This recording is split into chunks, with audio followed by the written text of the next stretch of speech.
Okay, welcome to another episode of Open Mat Chronicles. 1865 Rod here. Got my man Schaefer as always in the house. Good morning.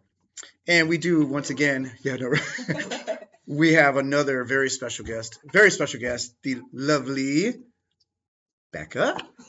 Tell us who you are, Becca. I am Rebecca McLean. I am a brown belt at Aries Brazilian Jiu Jitsu in Roseville, California, under Manny Moreno and Julio Belize and John. I'm not going to say your last name on here. That's why I didn't want to say your last name. Like, Becca. John. No, shout out to my school. I absolutely adore everyone at Aries, Roseville, Sacramento. And I'm a women's instructor over there. I also am a general manager there, and basically I live there. Nice. You want to shout out any like Instagram or anything like that? So I'm on Instagram. You would know me as BJJ Girls Rule, Rebecca McLean. But I've been BJJ Girls Rule for a very long time, since 2015. So that's how most people know me. Awesome. She's got really good content too. I've been kind of following the channel a little bit. It's really tight. So I'll put the link in the description below so you guys can go check out Becca on her other Instagram page. Like, share, subscribe. There you go. Now we left one thing out. Where'd you start though? I know you're Aries now, but where did you start, girl? I started at Infinite. Look, there you go. Ever forget where Everybody you starts at came Infinite. from, okay? No never doubt. forget, and I haven't. And That's all I'm good. super thankful to have you guys here and to invite me in and all that. I love this. Thank you. Yeah, Thank it's you. so good to be Cool here. is She and I, we had matching rash guards. That was Yes. awesome. Yeah, Really? we used to twin The all the heavenly, time. I didn't know that. heavenly Yes. wrist lock. We had the heavenly wrist. Those are awesome. I still That's good. have I still have wear mine. it. I still think about you when I do too. Thank you. Because he wrist locked me like 20 times. I tell this What a story surprise. to this day. I'm going to tell a story. Look, I still tell everybody this is how I learned about wrist locks, because people be like, why are you wrist locking me right now? Like, what is happening? And I'm like, it's because of Harold Schaefer. And this is what happened. I got my blue belt, and there was a really big, like 200-pound, like white belt that had 2 stripes on his belt, mind you. He's a good friend of mine. Loved him to death. We were rolling, and I just wasn't thinking. I just saw a wrist lock. I just saw it take it. Yeah. Oh And man. I was like, he's big and he knows what I'm doing.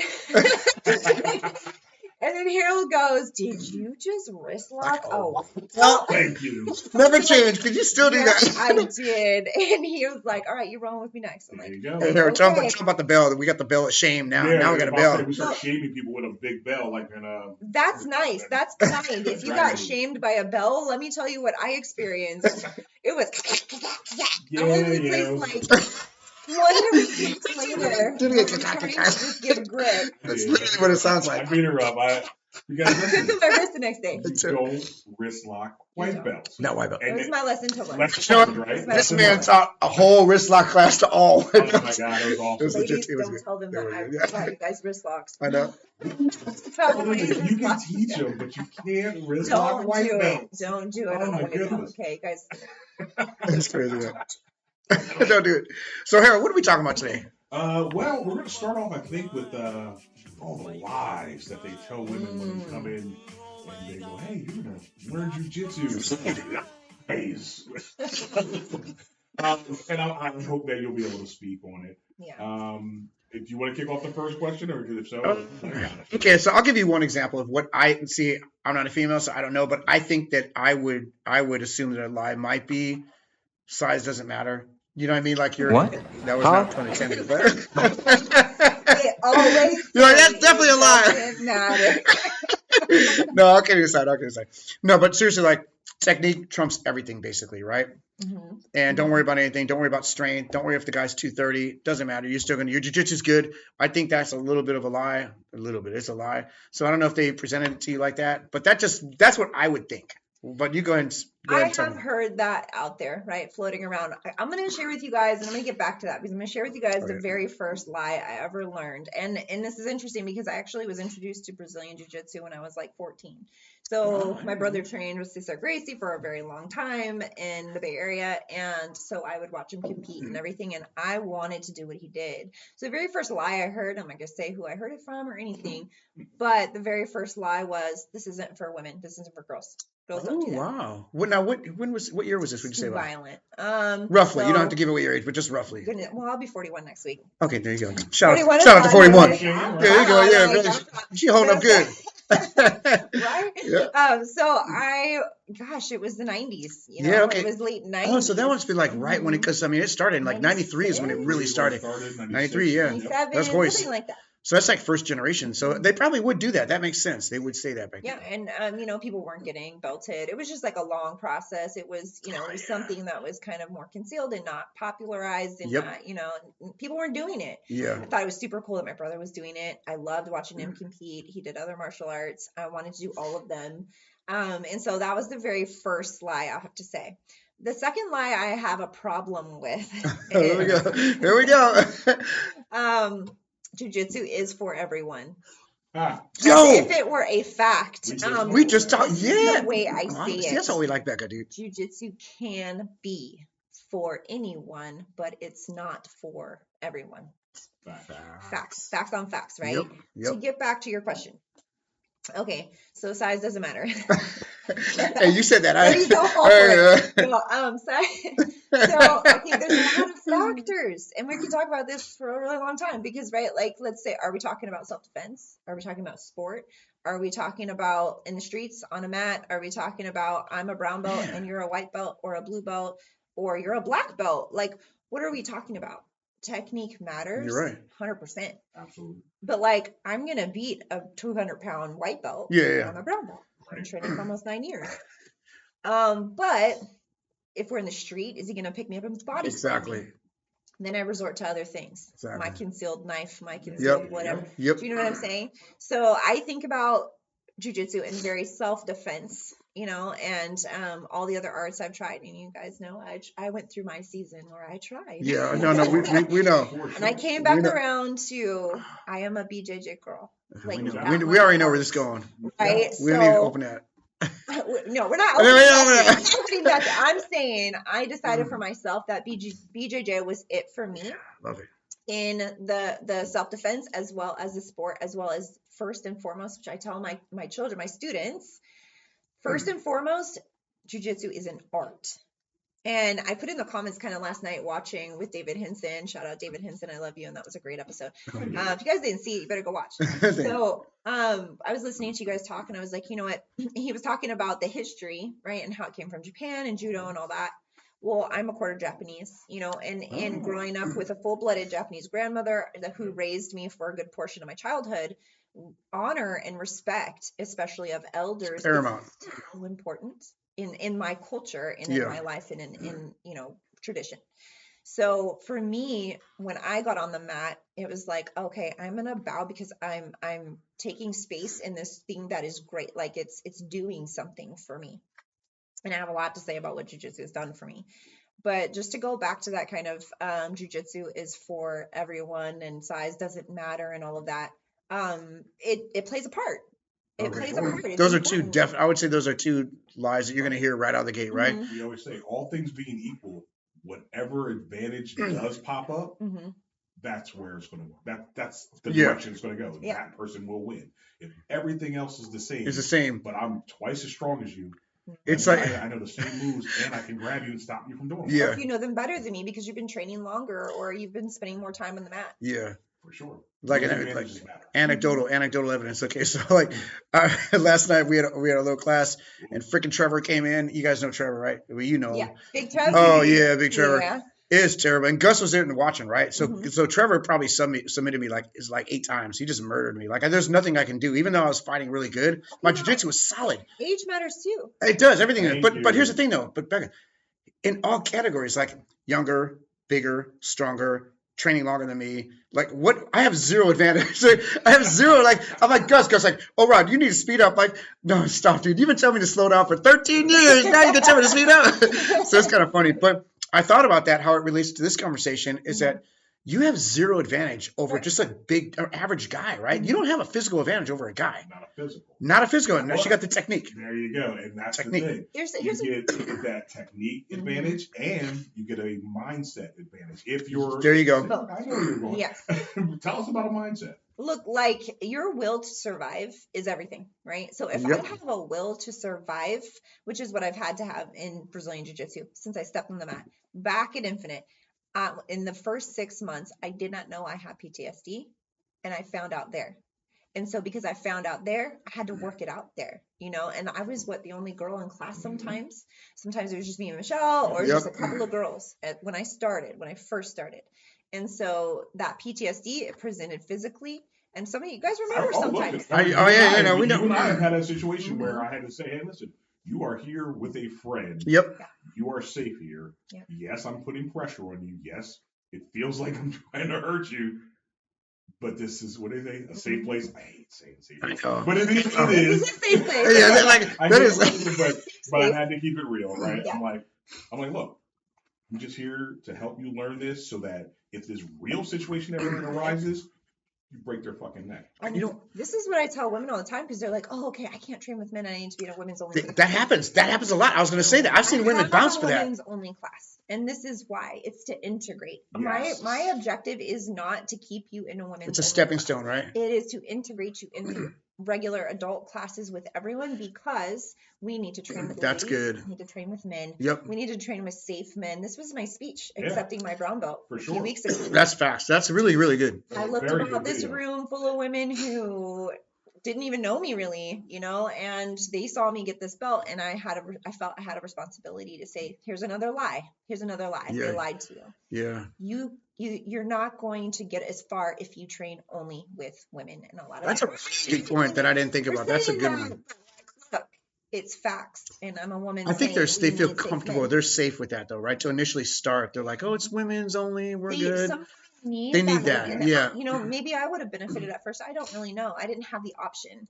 So when we threw you to sharks. We're good. Start choking out. No matter what. You got thrown to the wolves, dude. Oh my God. And you know what? I'm tough, for it. Hey, she's got grit. But here's the thing. She's got grit. That's why she didn't quit. I've seen women bounce, dude. You put them in a choke like, oh, this is too much. And they quit. Do you know what happened that kept me going? Each of you guys that line up telling me, and I tell my students to this day, they all said the same thing. Just keep coming. Just keep showing up. That's line up tradition. Tradition. Line up. Showing up. And I enforce that tradition. Like my kids, they bow on them. My women, we bow on the mat, and it's not to me. It's to this art. The art of jiu-jitsu. I can respect that. I can get behind that. And so a great point when you were saying, like, you know, getting them started in a women's only class is a good way to get your feet wet. Yeah. But then it's like, at some point in time, because statistically speaking, it's not going to be a woman who runs up on you at the parking lot. Statistically, it's going to be a dude. It's going to be some big knucklehead. Yep. And if you've never experienced some big knucklehead dude putting a bunch of pressure on you, crushing you, your brain shuts down. Your brain shuts down. You go into that Bambi mode, and you just oh my God! Like, say Bambi mode? Yeah, man. True. You shut down. You just so baby deers when they're about to be killed. Yeah, they kind of just shut down and just let it happen. It's a self defense. It's not self defense. It's a defense mechanism so that they don't just feel the pain. They just accept what's coming. It is true. And what do? We say, don't accept what's coming. Don't accept it. And this is how I coach my women. Get up. Don't accept that sweep. Get up. Get up. What are you doing? Get up. Don't accept that. You know, because I had to learn that lesson the hard way. And so I coach them now, so they're learning at white belt. So here's something that I think a lot of people don't think about, right? It's my reasoning is not just because the physical that we need to train with safe men because we need how the pressure feels. We do need to know how the pressure feels. We do need to know what it feels like to wrestle a man, okay? But also what people don't think about is the mental healing, the mental and emotional healing. I need to know that safe men exist in the world. There you go. Because I'm not trying to hate men, because I love men and I think men need to be men and be who they are and be who they are present on the mat. Like, and that women need to experience that. 2 notches. Becca, you're all right, Becca. You know we love you, Becca. That's good. To experience that because that heals something deep. Yes. And then you go, okay, you know what? I'm not going to walk around now outside thinking every man wants to kill me. There you go. Yeah. Everybody's you know not evil. In fact, I would venture to say there's more good people in the world. Well, you know what? Okay, so check it out. You know what stops bad men? Good men. Good men. Good men who are good dangerous. People. Yes.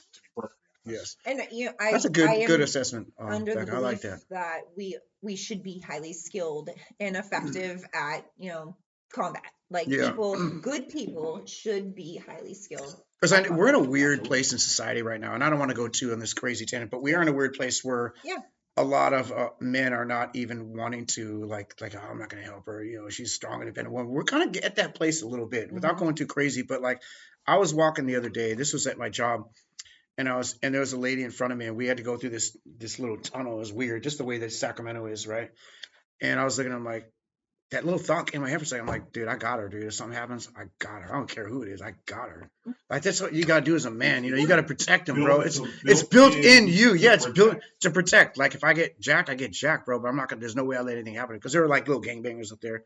Do you know when I am at stores, when I'm at places, I do that for women and children all the time. And they, people aren't going to know that this is what's going on it's inside like that of guardian us, right? angel, right? It's Yeah, like yeah. They don't know someone's actually watching over them, but it's happening. And it makes me what do I say? Okay, when I see women running with both headphones in and they're completely not paying attention and pushing their baby stroller or like leaving their child here and walking over here. Oh, man. It's like, I want to educate. Yeah. That's something inside of me. I want to educate because why? It's not because I'm judging. It's because I have been through bad shit. Yeah. Like terrible shit, and had to work through that and then, find my way on the mat. Exactly. And go through the PTSD. I have something now to offer to my community. Awesome. Exactly. So it's like you want to help, but at the same time, you can't grab people and just shake them. Yeah. Then now they're like, what the fuck are you shaking me for? Like, you can't do it that way. People have to come to the conclusion on their own. But, if you set the example, this is the thing. And a lot of our women that are coming in are watching and seeing, oh, well, she was a mom. I was 32 years old, right? I was a stay-at-home mom. I watched my children for 4 years train and compete. I was that mom screaming from the sidelines. What do you hate? Coaching from the sideline. But Gustavo had me on the mat helping because all the parents at the time would just come on the mat and help, even if we didn't train, because he needed the help for kids class, right? And talking fusion days. Oh yeah, way back. Hey, Becca's old school. Oh my gosh. With my daughter, who is now 11. Wow, when you said fusion, that's like old school. Yeah. So, dude, fusion, that's like that's when I started. Me, but it's down the road from me. Yeah.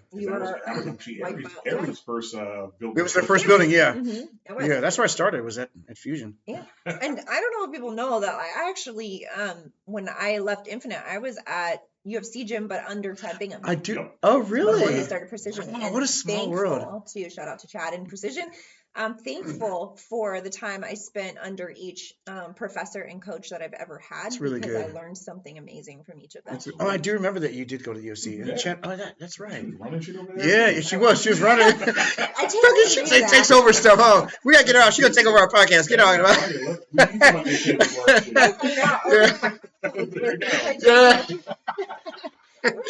Yeah, whatever it is. There you go. So I do have another question. So right now, you got your brown belt. Congratulations. Thank you. It was a very cool promotional video. Yeah, I saw the video. It was awesome.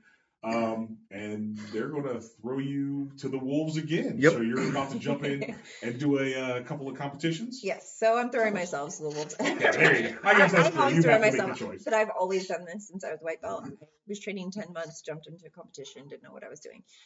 So I tend to do that. I had a baby, and so I hadn't been able to compete since COVID and having a baby at my purple belt, and I wanted to compete, and that was very important for me. So a year after having a baby, I jumped in, I competed, I won. That's I did awesome. great. 2 submissions. Nice. Awesome. First purple belt. Nice. Was it a wrist lock? Wrist lock. Oh, that's awesome. So that was awesome. But then, so I go level it up. I didn't compete again. I trained, but I didn't compete again until Masters. That's a big no-no. Like, you should be competing, if you go to Masters. And I really, really wanted to win. Yeah. Really wanted to win. I got my ass handed to me in that match. A girl from Brazil, she was amazing. Just got swept. Was it gi or no gi? It was gi. Okay. It was Masters. What do you prefer, the gi or no gi? I prefer gi. Okay, you're gi. Okay, because it's more gi at that school, right? It's gonna be more. Yeah. In the gi, I feel like, honestly, this is art. And, and it's more sporty. More physicality and really great cardio and everything beneficial in the no gi, but I prefer gi. So I was competing in gi. I lost. And then I thought I had food poisoning. A month ago, I went to the Sacramento Open, and I thought I had food poisoning. I thought I was bad chicken anyway. I went and competed anyway. And so this is part of the speech that Julio gave when I got my brown belt. He was like, she was sick as a dog, came out here and competed anyway. He was rubbing my back. He's like, are you okay? I'm sitting in the bullpen. He's like, are you all right? Like, are you going to be okay? And I was like, probably not. This is what I said to him. I said, but I don't get to choose if I'm sick and going to the grocery store to pick up meds with my kids in my arms and some idiot decides to attack me. So there's a very old saying, and it's wise as shit, right? It's by Cypress Hill, and it goes, I remember that. When the shit goes down, you better be ready. Shout out to Cypress Hill. Yeah. Sorry. Insane in the membrane. So I told Julio that, and I went out there and I gave it my all. I got to every position that I trained for. But I lost by points. Okay, to a girl smaller, younger. I had to go down in age because there was nobody in Master 3.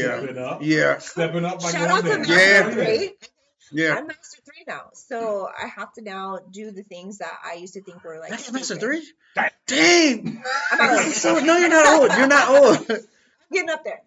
That's all good. You're still good, but hey, Becca, you're good still. You got a lot of years. You're still good. I do have a lot of years. And it's not an excuse, okay? It's a joke, but there is no excuse for me. And so I came down in age to try to meet somebody down there, and it was what it was. Sick as a dog. Guess what? Found out the next day. Actually, everybody in my house was sick, so it was norovirus. It was contagious, and I did not mean it. I'm so sorry. They'll be okay now. But I was really sick, like really sick. So now I am training for my next 3. So I'm going to do San Jose Open, IBJJF, and then I'm going to do the San Jose, what is that, Grappling Industries, and then I already had 2 competitors for that, which is really cool. I have nobody yet. You guys, please, Masters 3 ladies, can you go sign up for the San Jose Open? That would be awesome. You know what? I hate to ask this, but like it's appropriate in this setting. What do you weigh? How dare you? So I'm gonna or what's your fighting weight? Okay. Okay, so that's the lightest you could be? Right now, yeah, I'm gonna do 152. All right. Yeah, I don't cut weight anymore. Yeah, I wouldn't either. I would not. After my fight to win, my last fight to win, I lost 10 pounds in 2 days. I don't think people understand the You'll have the zero energy if you do that. background for that. Like I went down to I was 132 pounds when I weighed in. I'm 5'7.5", and I was a master 1 at the time. And I was fighting an adult, but she was not masters, and she was almost a brown belt, and I was a blue belt. Literally, I think she got her brown belt like a week later or something. Oh, no, it was my first. I stopped cutting weight because I'm like, this is ridiculous. I called Amy, right? Shout out to Amy. I called Amy, who was my roommate at the time. I was wandering around and it's just parking lot in Sacramento, not knowing where my car was in the heat in July, super dehydrated, and I was lost in a parking lot. Walking in a fog. Just brain fog. Yeah, so that means your jiu-jitsu is going to be, it's going to suffer. Like, oh, you're not going to see the moves. It's like, okay, I got there, I made the weight, I showed up, but now I'm just going to get my ass kicked. You got physicality over at the expense of your technique. With somebody who's used to being at that weight. Right. Yeah. Right. It's not good to do that. And I did it at this time, and I'm not saying it's like that anymore. I don't think it is like that anymore. But at the time, that was my only chance or opportunity that was presented to me. If you can make this weight. You can weigh in at 135. That reminds me of and I was like, I'm weighing at 135. Let's go. Now you have more confidence. Yeah. Now I won't. Yeah. So the next one is going to be, they brought back Sacramento Open. I don't know why, but they did. IBJJF Sacramento Open's coming back in February. Nice. Yeah. You about to ask something? Because I do have another one, but go for it. Okay, so going back to the original thing, like let's say like you're a woman grappler, right? A female grappler. Do you ever notice that, like, do guys, like, let's just say there's a white belt guy, let's say an experienced guy. You're a blue belt, let's say. You got a brown belt guy. Do they, like, kind of like, I don't want to roll with her? Do they do that? Do they, like, they avoid you? And what are your thoughts on, like, what do you think the reasons are behind that? I don't mind that at all. I'll tell you something. Okay, so you guys remember Pat Shima and... Yeah. What's a kid? Alex. Shima. I love you, Alex. Shout out to Alex. We missed training with you. Awesome. Here we go. He was awesome. He was so great. Brown belt. Yes. At the time, and I think I was still a white belt. We were doing, do you guys remember the toilet? Okay, Gus called it Toilet toilet bowl. bowl. Toilet bowl. Yes, that's a great show Toilet from bowl, Turtle. great From show, Turtle, right? yeah. Yeah, that's So we awesome. were drilling, and he's heavier than me, and he went to go do the choke, and it was just a drill, and my forehead hit the mat pretty hard. Oh. And he's like, I'm not going to drill with you anymore. Yep. And my initial response was, oh gosh, like I was a little bit offended. I'm not going to lie. But when I went home later, I looked at my son and I was like, you know what? Like, I teach my son to respect women, never hit a girl, never do this. Yeah. Like, so like, what is it like for a man to then drill something like this with a woman? And if their boundary is, I don't put my hands on women. See, we don't know. Okay, so I'm gonna spit some facts right here from a guy's perspective. We don't know, and like for me, like I'm gonna say it because a lot of you guys may not want to say it, but like if I see a woman in there, especially if she's attractive, I'll freaking avoid her, dude. Like I don't want her thinking like, oh, I just want to roll just to get near her. You know what I mean? I So would sometimes prefer I avoid them for that reason until I get to know them a little bit. Okay, now I'll roll with you. All right, let's go. I can't I'll wait speak till they for ask me. all women, but I can speak for myself. And so I speak for myself in saying I prefer people in general to have strong boundaries, a strong yes or a strong no. It's not just for me as a woman to have a boundary, it's for everyone. And so if your boundary is, hey, I'm in a relationship and that's not cool with us, Yeah. good for you. If your boundary is, I'm in a religion and that's not cool for me, good for you. If your boundary is, I don't put my hands on women, or I feel uncomfortable for any reason, or I'm attracted to you, I would be so thankful for somebody to say, I think you're attractive and therefore I'm going to stay away. Yeah. I feel like that's respectful, right? Like instead of like rubbing up on somebody or Yeah, doing something inappropriate, right? It's a Like, very physical sport. It's gonna, it's gonna undoubtedly you're gonna make contact. So I'm yeah. never going to feel offended if it's male, female, whomever, if they don't want to roll with me for any reason. I'll tell you what, that honestly, hearing that is one of the best explanations. It's of actually a really good. perspective on that I've heard. And it came from a woman. That's why. Really good. That's Because good. I mean, I have another friend who is having a problem because she's got her brown belt as well, and she has a hard time getting rolls. It's just like, and it's frustrating for her, right? So maybe she's not looking at it the same way as you. She's looking at it thinking, damn, how am I going to progress if no one's going to fight with me? How am I going to get better if all these guys avoid me, right? Yeah. And that's rough too. Yeah. And you know, so my boy John Hassett, he's like, listen, he's like, you are going to have to initiate these roles. Yeah. Because, I initiate all my roles. Right. That's very unusual. Very, because most of the time the women do not initiate it. Well, that's very unusual. But now think about this: as the women start progressing, they should. You want to keep getting better. They should call you out. And you're sitting on the sideline, and you're like, "Wow, I hope somebody comes and picks me."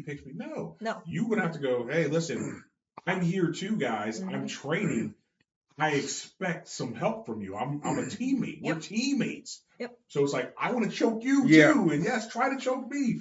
We're here. We're fighting. Yeah. So, and you have something to add and you have something to give and something to teach no matter what level you're at. Yeah. And also, okay, so women are always talking about take up space all over the internet. Yes, take up space. What does that mean? It means that where I am, I belong there. I had my women literally at the end of my seminar saying, I belong here, because I think a lot of women feel like maybe they don't. And I'm not saying it's all on us or all on you or whatever. But there's a lot of that where it's like, am I welcome here? Am I liked? Do people want to roll? Like, there's a lot of stuff that can cause. Y'all be overthinking stuff.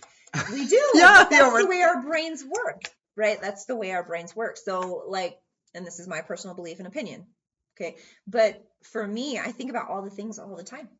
I don't have this one space where the only space I have that is jiu-jitsu, right? Where I can focus just on jiu-jitsu. But outside of that, I think about everything all at once. Right now, I have like 10 things going on in my brain. Okay. So for us, we're always thinking about all of the things. And so because of that, sometimes we get a little insecure. Well, here's my advice. I used to be that one. I kind of hung back. You guys remember, I hung back. I didn't know I could take up space. I am not the same person that I was when you first met me. Like, just not. And jiu-jitsu is such a big reason why I'm not the same person anymore, right? It gives you that confidence. It gives you that self-awareness. As you level up, right? Now I'm a brown belt. Like, the other day in lineup, and I have to say there are some women who are going to have a very different experience, and it's too bad because I am in a space now where my professors are like, go after it, Becca. Like, That's you good, have dude. authority here. You have this, we want to see you Brown belt's where succeed. that happens. Hell That yeah. happens at brown belt. It's a game changer. We were up yesterday, and I think Thursday, and my professor Julio, shout out Julio, he was like, okay, if you guys, anybody has a problem, like, it's really important how we communicate with each other and how we treat each other. And when you have areas on your back, it's important. You're going out there and you're representing us when you compete, right? We're talking about competition. Oh yeah. When you compete and you have that area sign, you're representing the whole school and the association. So don't act like a jerk. That's kind of the conversation he was having. But he was like, and if anyone's acting like a jerk to you, go tell Becca. And then the guy's like, she's Mad Enforcer. Mad Enforcer, that's awesome. You know who Amy was our Mad Enforcer at school. She was a pit bull, dude. You gotta humble people sometimes. And But it's funny little story. So like when I haven't been to Aries in a minute, but it was maybe a year ago. When did we go there? Like we rolled there. It was me and Trevor. No, I was there. Me and Trevor went there. It was like you weren't there, but that's the story. So I think Amy was there. There were a bunch of people were there, right? Mm-hmm. So I got to roll with a bunch of people. Julio was there. Nice. Roll with him and everything. It was cool. He's been real nice to me. I'm like, damn, dude, I'm not that old, bro. I'm not invalid. You can come on, Julio. Crank it up a little bit. I'm not that old. Well, he's nice to me. But shout out to Julio. He's not nice to me. Now he's gonna beat me up. Oh, it's all good. But anyway, but here's the funny thing. I was asking people like, oh, so what about Becca? Like, oh yeah, Becca's good, dude. Like that's all I heard. Like, damn, Becca's no joke. I'm like, okay, shit, all right. So that was like the consensus that we got back was like, yeah, you were like serious on your game, yeah. Hell yeah. I'm serious about it because I love it, and I think that we should be serious about it. And I think that's another thing, with women, sometimes I'll be honest, I'll get after some of the ladies sometimes and go, hey, like no talking right now, like we're training. I'm strict, and I tell all the parents too when they come in, I'm not the warm fuzzy teacher. I'm not. I got one. Okay. This is one thing I noticed with women grapplers. Now, I'm not going to put them all in this category, right?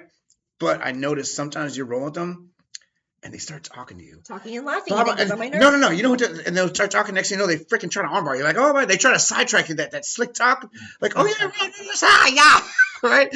They're sneaky, man. You got that little deception. You got to watch them. Watch them ladies, bro. It's different. Okay, so the use some feminine wiles to get you. We're both laughing and joking, and it's one of those roles. Because those roles happen, right? Where we're laughing and joking. And like that happens with me and my professors all the time.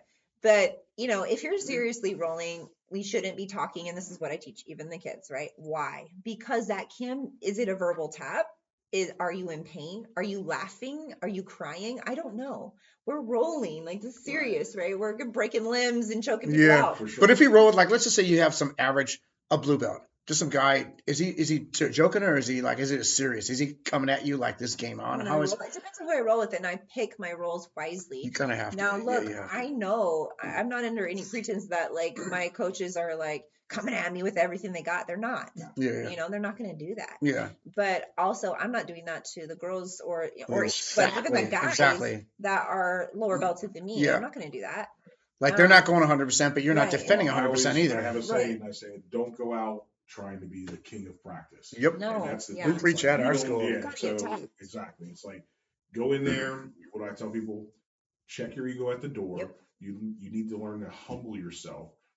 If you do have a woman who's a higher belt than you, come in, do jujitsu. Yep. Yeah. Right. And don't go, oh hell no, I'm not gonna let this chick catch me. It's like, dude, she'll catch you. I mean, it's like, you could just Hulk out and just maybe grab her and just hug her as tight as you can and just try to drive into the ground.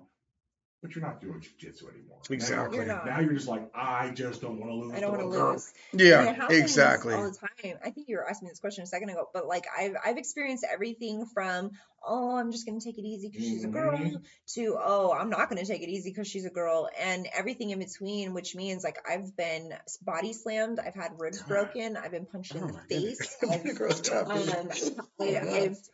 picked up all the way off the ground. It's really scary. Well, we got the one knucklehead who's not going to be named that got kicked out of the freaking school because they tried to break my ribs. Because they tried to fucking kill me. Is that in front purple of belt? everyone. Yeah, and it was crazy. It was ridiculous. Well, also got kicked out of a different school. Oh, they got kicked out of many schools. So, but it is what it is, and you know, and that's terrible. That's honestly, that's massive fucking insecurity. What you have to do. But you got to check that stuff. That's your ego. You know. Yep, it's called ego. Yep. No matter who you are, you got to check that stuff, and you know somebody's gonna get you. They're gonna exactly. Get you. There's always somebody bigger and better. Somebody bigger and better. Bigger and better. Yeah. Yep. Nobody's ever the best at jiu-jitsu, oh, like ever. God. Yeah, we always talk about that. Who's the best blue belt? Who the fuck cares? Nobody cares. Nobody cares. Becca's on it, dude. It's awesome. I say that because I had a lot of ego in my blue belt early on. I had won some comps and I got my blue belt and I had some ego issues and I had to get checked. I did. And I think everybody goes through it at some point in time. Some people are white belts, some people blue belts, maybe even all the way up to black belts. I don't know. But I personally got checked and I needed that and I grew through that. I think that's another thing that jiu-jitsu does for you is it checks that part of you that when you think you're a little too high and mighty. Yep. You know. It's like reality check is there's always someone better. Yeah. Yep. And even if you're the best today, you Somebody's can't gonna stay get the best forever. Yep. Like that was the getting older part we talked about before. It's like, dude, someone's going to overtake you at some point in time. Yep. And they just gotta find a way to enjoy jiu-jitsu not being the best. Yeah. So who's a good female grappler even on the main stages up and coming? Because I know one. I don't know if you know who it is, but do you have anyone in mind? Liz is amazing from Precision. I don't know if you guys know, but she's Master 1, but went down to adults and just won. She's 7th now for IBJJF and just won adults in her bracket, her weight bracket for gold. No, even let's take it to a higher stage, more like. I love personally. I'll always love Mackenzie Dern. You know, that's my girl. But I love Fionn Davies. I think she's from Ireland. She's UK. She's amazing. What belt is she? She's a black belt. Oh, okay. She was in judo first and then jiu-jitsu, and she's really amazing. You know who keeps coming up on my feed is that one girl. She's John Danaher's prodigy. That girl with the two long. Yes, yeah. That chick is legit, man. What is her name? Talking about her today. Yeah, she's really good though. I was just talking about her. Is she a purple belt or a blue? No, she's a blue belt. She's like. But they say she's sandbagging. They're like, oh, she's sandbagging, and she's like wiping everybody out. She's not old enough to be hired. But she's that's what it is. Yeah. She's young, but she's. So she's not sandbagging. She just can't be higher than a blue belt. No, that's what it is. That's legit. Yeah. But she's under John Danaher. Come on. Mm-hmm. And you know, I love Bia, and there's so many women out there. It's like you can't even name them all. I watch all the time. Talitha and gosh, there's so many. But I will always go back to Mackenzie. The reason for it is she's technical and wonderful, but her tenacity. Yeah. I've always loved her. I think she won her last fight, didn't she? She won her last fight. Yeah, she did. She won. I know she lost women. I know she's won a lot too. So when you're talking to women who don't do jiu-jitsu, you're on the street, or whatever, it's Thanksgiving or it's this or it's that, inevitably we are just like freaking CrossFitters. We always talk about our shit. We are like cult. We are a we're all in a cult. Let's just accept it. We're in a cult. That was awesome. Yeah, we are. I'm part of the cult. It's like fucking vegans, dude. Like, you know I'm a vegan, right? I'm a vegan jiu-jitsu CrossFitter. He does too. Yeah, exactly. So it's like when you're there and you got the cult freaking bubbling up in you and you want to start talking and trying to bring women into jiu-jitsu, how do you go about it? Like, have you spoken about? How do you witness to them? Yeah, how do you become a witness to jiu-jitsu to bring more women in? I always am so loud about my story. You know, like my whole life story, and I tell it all the time. And so I talk about jiu-jitsu all the time because it's such a huge part of my healing process now with my mindset coaching and all the stuff that I'm doing now. Speaking, I wrote a book, like all the things. I always have to reference that because it's such a huge part of my healing process in how I've become who I am and how I'm going to become more of who I will be. Right. So because it's such a huge part of my life, everybody knows that I do it. That's all I talk about on social media. Yeah. And so everybody that knows me knows, you know, like everybody that's close to me that I spend time with. They're gonna know. Yeah. She's Rod. Yeah. That's how it is. Like it works. Like Rod does. All he does jiu-jitsu. That's all he does. My best friend's hilarious. Shout out to Arzu. I love you. They showed up in Vegas, you know, when I did masters and everything. And she's like, girl, I couldn't do it. I don't know how. You know, all that shaking and pulling and like, I don't know how you do it. She's come to watch me compete several times and Her family, they all support it, but they all are like, no, I couldn't do that. Okay, I got a question for you. I got a question. The first day in jiu-jitsu, let's just not say the first day, but the first like 3 weeks. What did you think? Like you had these big sweaty guys. Like what was your like? What made you say, I don't care, I'm freaking sticking? Because a lot of girls are gonna blow out the first day. They try for a day and they're gone. So what made you come back? Well, remember, I wanted to do it since I was like 14. So you had a little background. I learned my first submission when I was 14. My brother taught me a knee bar in the living room. Oh, okay. So that I wonder if that. But let's say that didn't happen. Do you think it would have been the same? What it was for me was, and this is really good. This is really good. Okay, so really, what it was that I didn't know at the time. I didn't know I had PTSD. Okay, so there was a lot of challenge, but at the same time, there was something that was always drawing me back. Of course, you guys were telling me just keep showing up and you'll get better and all this stuff. I didn't care about getting better. I didn't ever think I was going to compete in the first few weeks, right? I was like, this sucks. It hurts. My body hurts. I remember one time Gus shouting to me because I couldn't do the judo rolls, right? In the beginning, I couldn't do it. When I was 15, an ex-boyfriend picked me up on my legs and dumped me on my head on concrete. I had trauma. You have some trauma. Oh my goodness. Oh my God. I had trauma and I couldn't roll forward, right? So Gus, one day I was trying and it was horrible, and he's like, "This ain't yoga," you know, and he would yell at me things. I was like, "This ain't yoga, and this ain't this," and that made me go, I'm gonna show. Okay, so you had that, yeah. Right, like that's how I am and who I am at my core. When somebody tells me you can't, I go, watch me. So maybe that's part of like who you are as a person, right? Some people may just not have that little it thing, you know what I mean? It's like it could be with business or anything. Like you fail at something, I quit, or you have tenacity. You have tenacity as what it is. I've always had tenacity, right? And I've always had to be a survivor. And here's the thing. This is what I didn't know. After all the years, I was asked 2 years ago to go and speak somewhere. And so they asked me, hey, like, what has jiu-jitsu done for you? What has it done for you physically? Can you speak on that? Because it was kind of like a health thing. And I got up there. Well, I started doing research and I was like, okay, what is this thing? Why am I addicted? Right? Because we get addicted. Yeah. I do this research and I find this quote by Dr. Peter Levine. He's a world-renowned specialist for trauma recovery. And he says, the gift of trauma recovery is the rediscovery of a living, sensing, and knowing body. And when you think about that, what does jiu-jitsu do? Well, my head, because of trauma, I was never in my body until I got on the mat.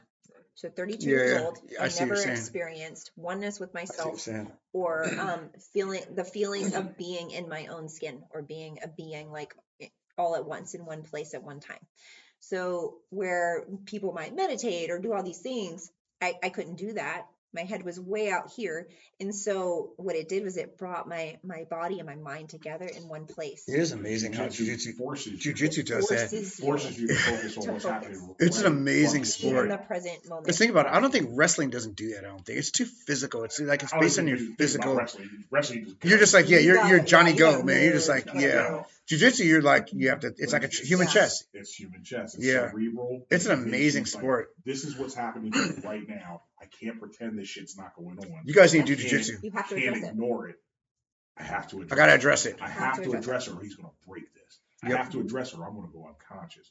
I have to address it or I'm fucked. Yep. Yeah. Yes. And it builds trust too, because you're like you said on the other one, like we're putting our lives, technically we are in the hands of another person, right? Yeah. You got to trust them, right? Yeah. You get a rear naked choke on me, you don't let it go, freaking gone, dude, right? Yeah. You got to trust the person you're rolling with. Yeah, you drilling partners, and I tell the kids this all the time, like, don't rip at submissions when we're drilling. We're drilling, and I'm trusting you. They're trusting you with your body, you know? So that's really the thing that kept me coming back was that I didn't know at the time, but now that I know it makes sense, is that I was only present with myself on the mat. And so what happened was I was training 3 days a week. It was amazing in every way. I lost 60 pounds in 6 months. I was training 3 days a week only. I wasn't doing anything else. I didn't change my diet or anything at the time. That's crazy. Well, then I started training 5 days, then 6 days, then 7 days. That's so weird. 2 times a day. And I got addicted, right? And then you guys see this. If you guys look back on pictures of me, I don't know if you remember how tiny I was. That's what I'm saying. Like when you first started, you were skinny though. You were little. No, I wasn't.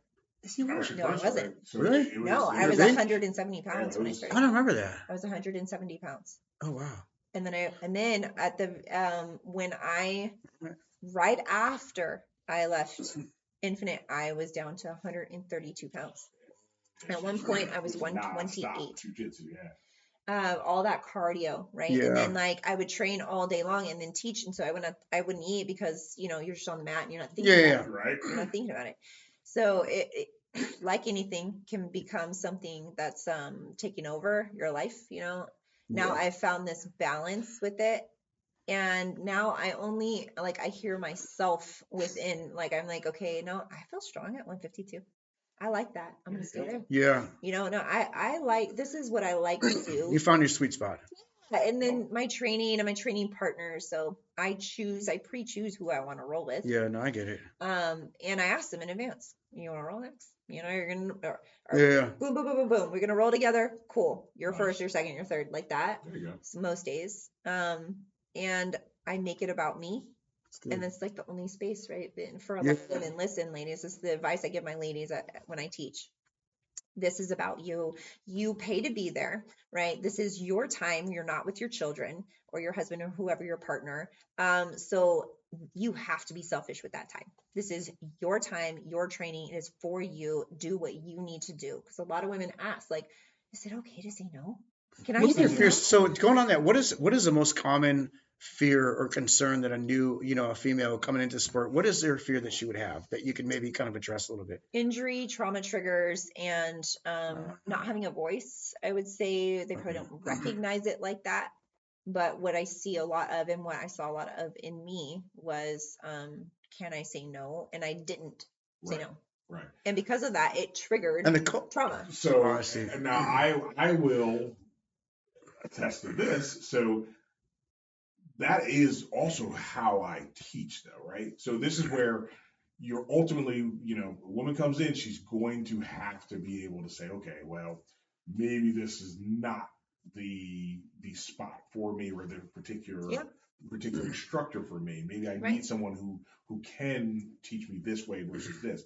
Because I always make mention of how militaristic I am when I train and when I teach. And you're right, you completely have the right to say no. But then when I'm but if I'm trying to teach something, no fucks what I'm doing up. And I'm like, well, wait a minute, now I can't show this.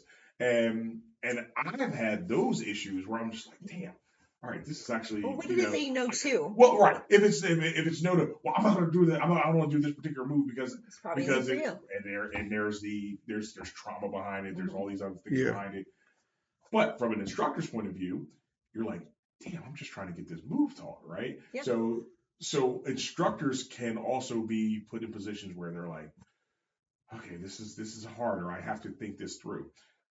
I've gone to school for years and years and years, right? And an adult education facility. And I always tell my teachers, I'm like, listen, anyone can learn. Mm-hmm. It's your job to figure out how they learn. Yeah. So and I've fallen victim to this myself. Sometimes I go, damn it. I'm like, I just want you to do what the fuck I'm telling you to do. Yeah. Don't give me any freaking issues. But I'm like, dude, what's wrong with you? But then I go, oh, shit. That's just not how she learns, or that's just not how he learns. Yeah. Everybody has a different learning style. Yeah. I'm learning massively right now in NLP. NLP is communication, and communication is everything, right? So when you think about that, if it's not that it's their problem that you didn't communicate your information to them in a way that they understand. Yep. And we go, well, I just want them to understand. Well, you know what? Not everybody understands. Understand me. It doesn't make them just get it. What's that movie that was from Ant-Man? I think it was Man. He's like, just get it. Yeah.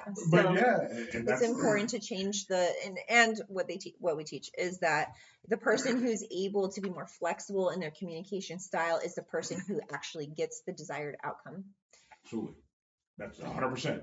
Listen, because we talk about counseling and stuff like that, and I've been a counselor for years, and I go, sometimes it's inconvenient. Sometimes the old Army way kicks out. Yeah. And we used to have counseling in the Army. It was called wall-to-wall counseling. That's where you grab them, you slam them, and you bump them against every single wall, and that's how you cancel them, right?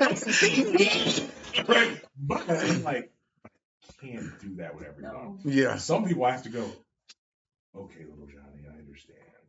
Wait, I thought you said you have a little card you pull up now. Is it? Oh, no. That's the new army. Do you Don't know Say, that, yeah, like, we don't. Oh, when I man. was in I wasn't jail, on that shit.